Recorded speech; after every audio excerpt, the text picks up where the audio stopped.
How are you, Tom? I'm doing well, Rich. So I don't even know where to begin. Do we start with the Tebow-ness of it all? What in the world is this all about? From what Well, you've I'm heard, with you, Tom. by the way. It is kind of confusing. Look what happened in the last week. Yasiel Puig wound up in the minor leagues. Alex Rodriguez is leaving baseball. Tim Tebow is coming into baseball. I mean, what's going to happen next year? I mean, the Tebow thing is interesting because on the face of it, you say, I mean, this is ridiculous. He has not played baseball since he was a junior in high school. He's 29 years old. It's a very difficult game to play. And then you think about it and you say, this guy is an exceptional athlete. He was a very good player in high school. He did not play his senior year just to concentrate on football. And I know he's going to get a look because he is such a great athlete. So, he's a left-handed thrower, so I'm not sure if he's limited to just a first base and outfield. I don't think he's going to be a pitcher. I mean, you can insert your own joke there about his arm strength. But I tell you, we know that he can run. And he will get a look. I don't know how far it's going to go. I think he's probably going to wind up in independent baseball if he truly wants to give it a shot so people can watch him play in games.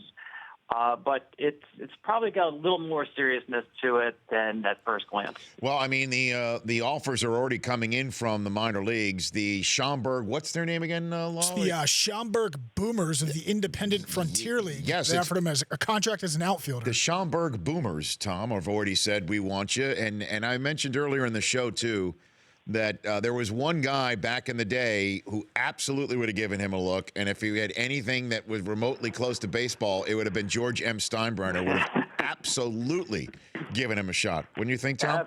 Absolutely. The guy who drafted John Elway actually had him in the system. There's no question about it. And it doesn't surprise me that independent leagues already are out there giving this guy at least getting some publicity out of an offer. I mean, they'd sign Kim Kardashian if they could for publicity value.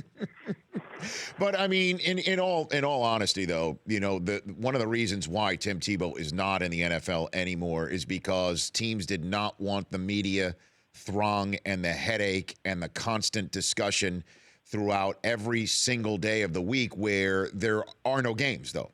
Right? The media needs to fill the space in between Sunday to Sunday or Thursday to what have you. Where in baseball, games are played every day, and it might be a different rhythm.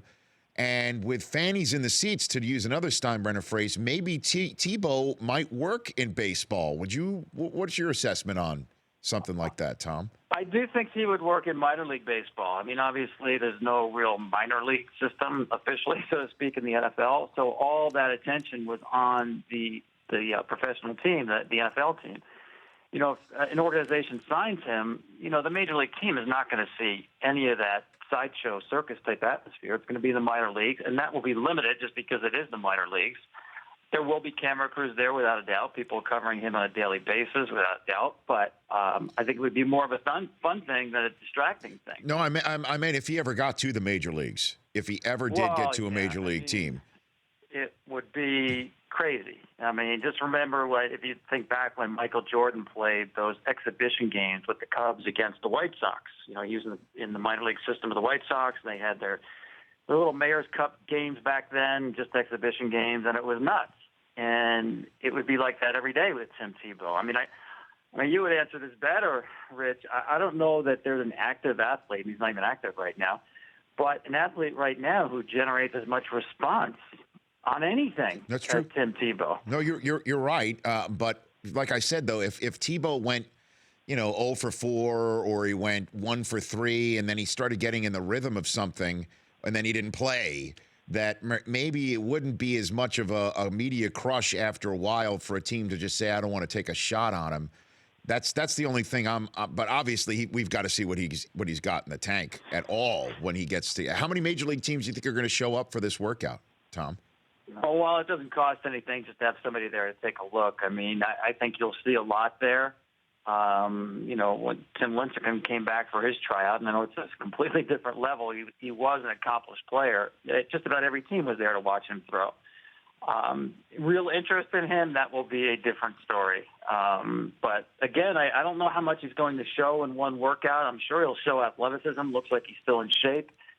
People looking at the swing to see if that's something they can work with down the road. But I don't care how good of an athlete he looks like, Rich, in a tryout. It's going to take a long time to get someone even close to being major league ready who hasn't played this long. It's just not that easy of a game. It's too much of a sports-specific game. And I will grant you that the game has changed a lot since he was playing as a junior in high school, in terms of pitching especially. So this is a very long shot, but it wouldn't shock me if someone decided just to take a shot. Senior baseball writer of Sports Illustrated, MLB Networks, and Fox Sports' Tom Verducci joining me here. All right, how much do we see A-Rod this week, do you think? I think since he's going to play on Friday night, I think Joe Girardi's going to have to get him some at-bats between now and then in Boston. He's actually always hit knuckleballers well, so maybe the game against Stephen Wright, he gets a start there. But I don't think he can let this guy go, it'll be almost a week, if not more, without getting in at bat and then playing in the game on Friday night. So I would think he'll probably start at least one of the games in Boston. And hey, those Red Sox fans deserve a moment to say goodbye to Alex, don't they?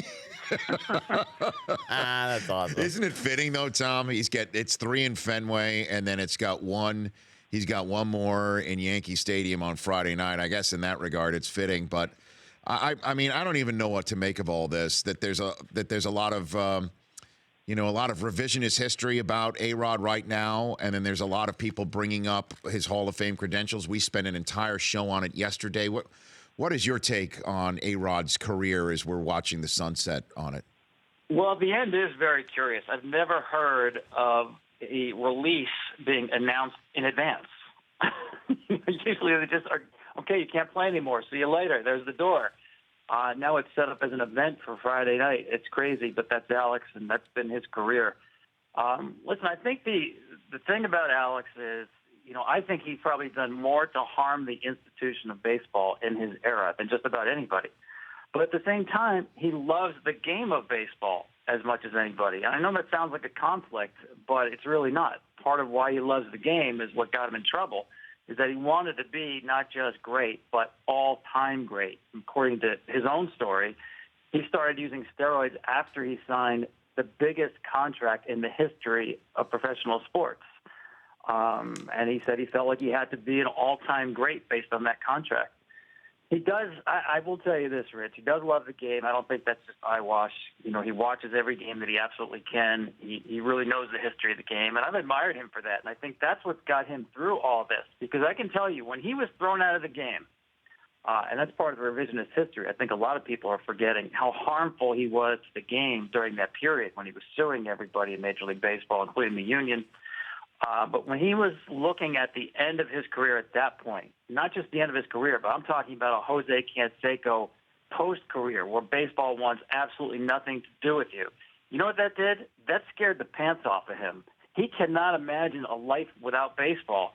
And I think that really is what propelled him for this quote-unquote comeback into baseball's good graces, because he does want to be around the game, and I do think he has a lot to offer the game. So I think that was his motivation in the last couple of years or so, to stay on the straight and narrow, if you will, at least in his activities off the field. And in terms of his eventual place in possibly Cooperstown, your compadre Joe Buck was on this show yesterday, and he said, let him in. Let them all. He's basically let them all in, because you never know how many people have been let in that were on the stuff. You have no idea about how maybe greenies or amphetamines for all the people who are already in there could have been more of a performance enhancer than maybe even any of the stuff that these players have stuck in their behinds or what have you. What's your take on it, Tom? Well, I have a vote, and, my perception, not my perception, my position is that if you use steroids, I'm not voting for you in the Hall of Fame ever. And I can tell you this, based on the past results for Roger Clemens and Barry Bonds, the baseball writers are not voting Alex Rodriguez into the Hall of Fame. This is about him after, it'll be 15 years from now, if not more, where he gets on one of these expansion-era committees to see what a 16-person committee thinks about getting him in. Because you're not going to get 75% of the writers to agree that steroid users should be in the Hall of Fame. You may get a majority, but 75% is a really high bar. And my position is that I totally agree. We don't know what people have done. I always give people the benefit of the doubt, but I also don't try to forget what I know. And the fact that Alex Rodriguez tested positive during a period where the PEDs were against the rules of the game, there's no way I'm endorsing that choice, and there's no bigger endorsement for a player than voting for someone for the Hall of Fame. So it's not conjecture. It's not speculation. I'm totally against that when it comes to people's candidacy. Vote on what you absolutely know, and don't try to just forget or throw under the rug what you do know. What about maybe a separate wing? I'm not being facetious here, or putting it on their plaque, that it's written on their plaque for somebody like A-Rod, who from 94 to 2000 had Hall of Fame trajectory. Somebody like Bonds, somebody like Clemens, before they supposedly took this stuff, McGuire had Hall of Fame trajectory, if not credentials already. What about that, Tom? That'd be a pretty big wing, Rich. Does Cooperstown have enough square footage for that? Maybe not. No, I'd be against that. I mean, there's no tiers to the Hall of Fame. You know, you're either in or you're out. And that goes for people, by the way, voted first ballot or 10th ballot, whether you got 99% or 75.1%. It's a binary vote. You're either in or you're out. And I would be totally against having some kind of separate wing or a different tier to the Hall of Fame. Listen, it's hard to get into the Hall of Fame. It should be. And I totally get people's position that, well, they put up great numbers, so go ahead and throw them in. And if somebody got in like that, I'd be fine with that. You know, I like the voting system. As I said, 75% is a really big percentage to get. And plenty of people, you know, Junior Griffey just got in first ballot, okay? It was very easy for him to get to the Hall of Fame. It's not going to be that easy for Alex Rodriguez, and we all know what the difference is. Last one for you. The Cubs tear that they're on right now. Should that calm the nerves of the jangled nerves of the Cubs fans from the, I guess, previous month before this tear that they're on? Yeah, absolutely. I mean, not only that, but I think they made their bullpen even better for the postseason, getting a guy like Joe Smith.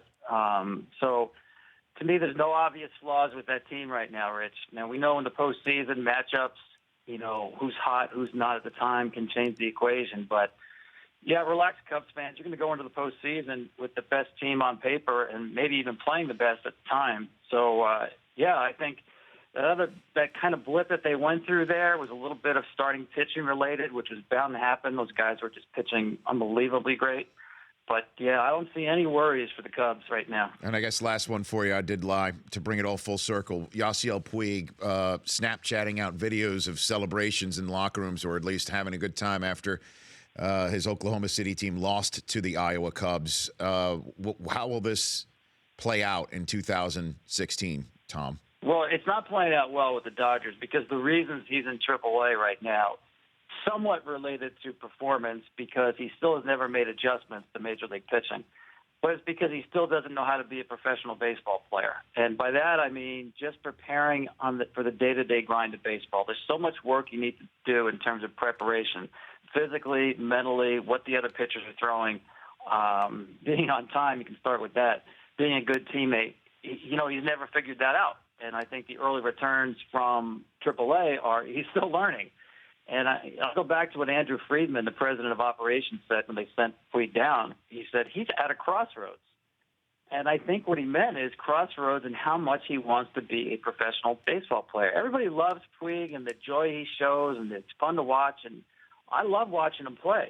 But I can tell you this, his teammates don't love the way he goes about being a professional baseball player. So hopefully there's some mentor there who's with him in AAA who can tell him the importance of really dedicating yourself to the game. At the same time, still having fun, but being a true professional. Maybe he still has to learn that lesson. Maybe Tebow could fill that role, Tom. Maybe that's the role of Oh, Tebow. now that's an idea. Can you imagine covering a team with Puig and Tebow? Oh, yeah. You're welcome. They get more coverage than the Dodgers themselves. 2 words for you, Tom. 2 words for you, Tom. You're welcome. Okay? I'm going to present that to Andrew Friedman right now. You're welcome. Thanks again, Tom. Appreciate it. You got it, Rich. The Rich Eisen Show, weekdays at noon Eastern on Audience.